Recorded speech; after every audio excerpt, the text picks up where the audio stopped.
Bismillahirrahmanirrahim. Assalamualaikum warahmatullahi wabarakatuh. Pendidikan adalah senjata paling mematikan di dunia, karena dengan pendidikan kalian dapat mengubah dunia. Semoga kalian selalu dalam keadaan sehat walafiat. Hari ini kita akan belajar mata pelajaran komunikasi dengan materi mengenal jenis-jenis keadaan darurat atau keadaan bahaya. Tentunya siapapun pelaut tidak akan menginginkan kapalnya dalam keadaan darurat atau dalam keadaan bahaya. Seperti tampak gambar di sana, ada keadaan darurat, ada kapal tubrukan sampai mengakibatkan ledakan, kemudian ada kapal tenggelam dan lain sebagainya. Nah, untuk lebih jelasnya mari kita pelajari apa saja jenis-jenis keadaan darurat.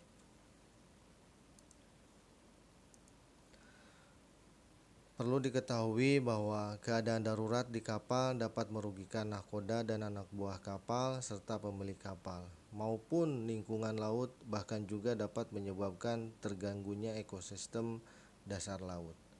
Sehingga perlu untuk memahami kondisi keadaan darurat itu sebaik mungkin guna memiliki kemampuan dasar untuk dapat mengidentifikasi tanda-tanda keadaan darurat agar situasi tersebut dapat diatasi oleh nahkoda dan anak buah kapalnya maupun bekerja sama dengan pihak yang terkait. Contohnya misalkan pihak-pihak yang ada di darat ya, dengan tim SAR atau lain sebagainya, tim penyelamat lainnya.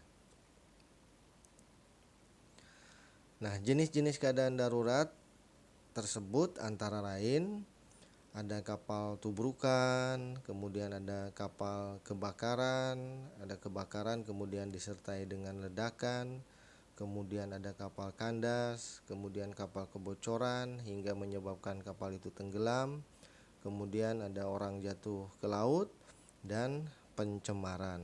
Artinya pencemaran yang dilakukan oleh kapal ya yang dalam keadaan darurat. Kita bahas satu demi satu. Yang pertama, kapal tubrukan. Nah, keadaan darurat karena tubrukan kapal dengan kapal atau kapal dengan dermaga atau maupun dengan benda tertentu. Jadi tubrukan itu bisa disebabkan antar kapal, jadi kapal dengan kapal, kemudian ada kapal dengan dermaga atau mungkin kapal dengan daratan, kemudian maupun dengan benda-benda tertentu, misalkan kapal nubruk suar yang ada di pinggir laut ya, contohnya seperti itu. Nah, untuk kejadian-kejadian tersebut akan mungkin terdapat situasi kerusakan pada kapal, mungkin juga bisa ada korban manusia. Kemudian apabila kapalnya membawa minyak, bisa saja terjadi tumpahan minyak ke laut ya, terutama kapal-kapal tanker. Kemudian sehingga bisa mencemari, bahkan bisa terjadi kebakaran. Nah, situasi lainnya adalah kepanikan atau ketakutan petugas di kapal yang justru memperlambat tindakan pengamanan, penyelamatan, dan penanggulan dalam keadaan tersebut ya. Ini contohnya misalkan kapal yang terjadi keadaan darurat tubrukan ya. Selanjutnya yang kedua, kapal kebakaran sampai mengakibatkan ledakan. Nah, kebakaran di kapal dapat terjadi di berbagai lokasi yang rawan terhadap kebakaran. Misalnya kalau di ruangan-ruangan kapal, misalkan di kamar mesin, kemudian di ruang muatan, maksudnya ruang muat terutama muatan yang membawa bahan bakar, kemudian juga di gudang-gudang penyimpanan perlengkapan kapal, kemudian instalasi listrik, dan tempat akomodasi nahkoda ataupun anak buah kapal. Contohnya di dapur menggunakan kompor gas, nah itu bisa saja terjadi kebakaran di sana. Nah, sedangkan ledakan dapat terjadi karena kebakaran atau sebaliknya kebakaran terjadi karena ledakan. Jadi contohnya misalkan ledakan terjadi karena kebakaran, karena ada suatu kebakaran di tempat tertentu, kemudian kebakaran tersebut menyulut ke tempat bahan bakar sehingga terjadi ledakan.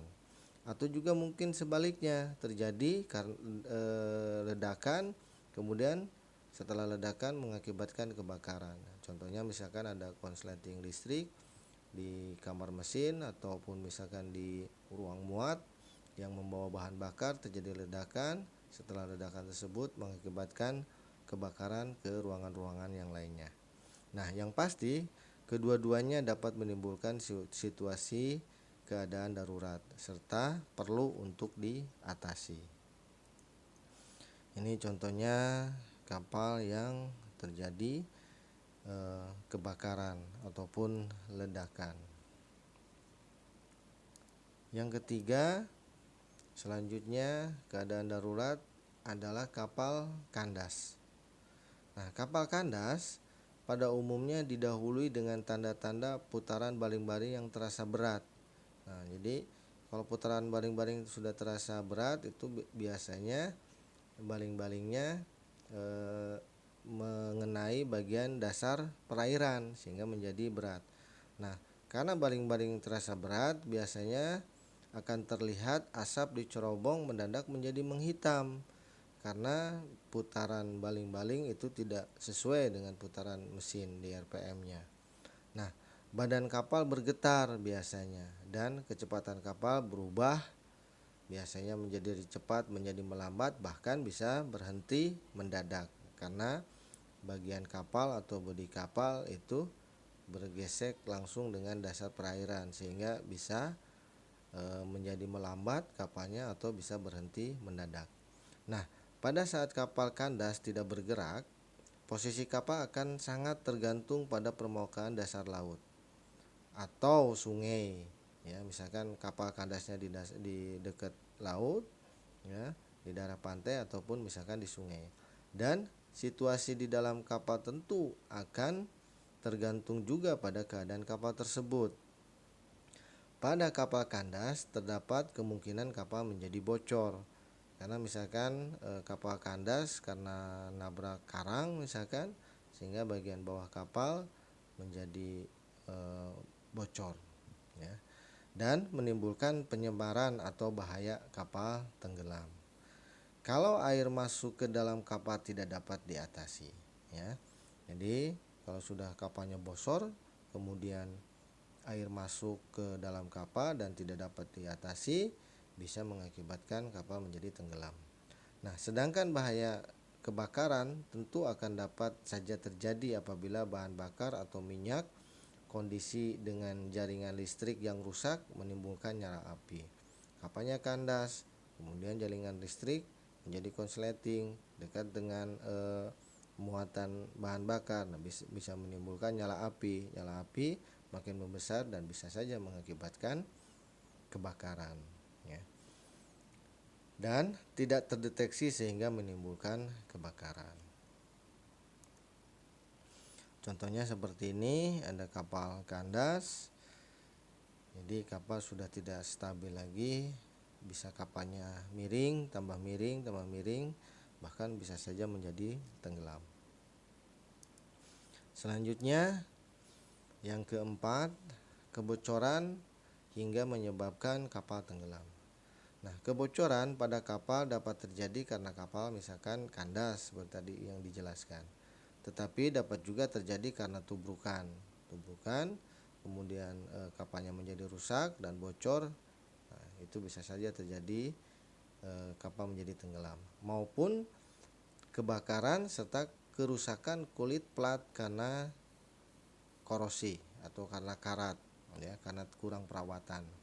Sehingga kalau tidak segera diatasi, kapal akan segera tenggelam.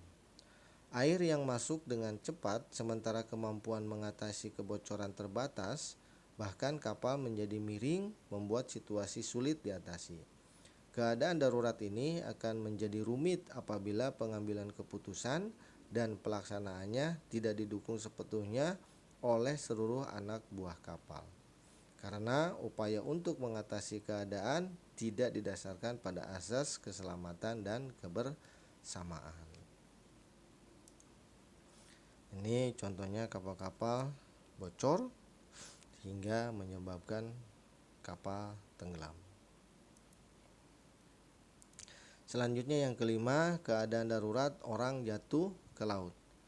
Nah, orang jatuh ke laut merupakan salah satu bentuk kecelakaan yang membuat situasi menjadi darurat dalam upaya melakukan penyelamatan. Pertolongan yang diberikan tidak dengan mudah dilakukan karena sangat tergantung pada keadaan cuaca saat itu, serta kemampuan yang akan memberi pertolongan maupun fasilitas yang tersedia di atas kapal. Jadi bisa saja ada orang jatuh ke laut karena melakukan pekerjaan, terpeleset, kemudian jatuh ke laut. Nah, kita harus, terutama orang-orang di atas kapal itu harus memiliki kemampuan bagaimana cara menolong orang jatuh di laut. Bahkan alat-alat yang tersedia atau alat-alat keselamatan yang tersedia di atas kapal juga harus cukup dan harus lengkap bagaimana cara menolong orang jatuh di laut, ya. Seperti itu. Ini hanya simulasi saja orang jatuh ke laut, misalkan seperti itu, ya. Mungkin ketika waktu BST kalian sudah mempelajari bagaimana cara menolong orang jatuh di laut.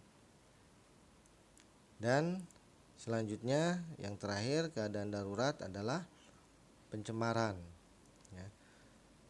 Pencemaran laut dapat terjadi karena buangan sampah dan tumpahan minyak saat bunker misalkan, atau buangan limbah muatan kapal tangki. Nah, buangan limbah kamar mesin yang melebihi ambang batas 15 ppm, ya. Dan karena muatan tangki yang tumpah akibat tubrukan atau kebocoran pada bagian ruang muat tangki tersebut, ya, bisa mencemari lingkungan. Kan yang paling besar biasanya pencemaran itu karena disebabkan oleh tumpahan minyak biasanya. Ini salah satu contoh yang menyebabkan pencemaran lingkungan. Bahkan kalau sudah seperti ini, itu bukan hanya mencemari lingkungan, bahkan bisa mengakibatkan makhluk-makhluk hidup yang ada di perairan tersebut habitatnya terganggu, bahkan bisa banyak yang mati karena tumpahan minyak tersebut, ya. Demikian untuk pelajaran kita hari ini untuk mengenal jenis-jenis keadaan darurat di kapal, ya. Jadi ingat, keadaan darurat di kapal ada 6, mulai dari kapal kebakaran, kapal tubrukan, kemudian ada kapal kebakaran, kemudian kapal kandas, kemudian kapal bocor hingga tenggelam, kemudian orang jatuh di laut, dan juga keadaan darurat pencemaran, ya. Demikian untuk pelajaran kita hari ini.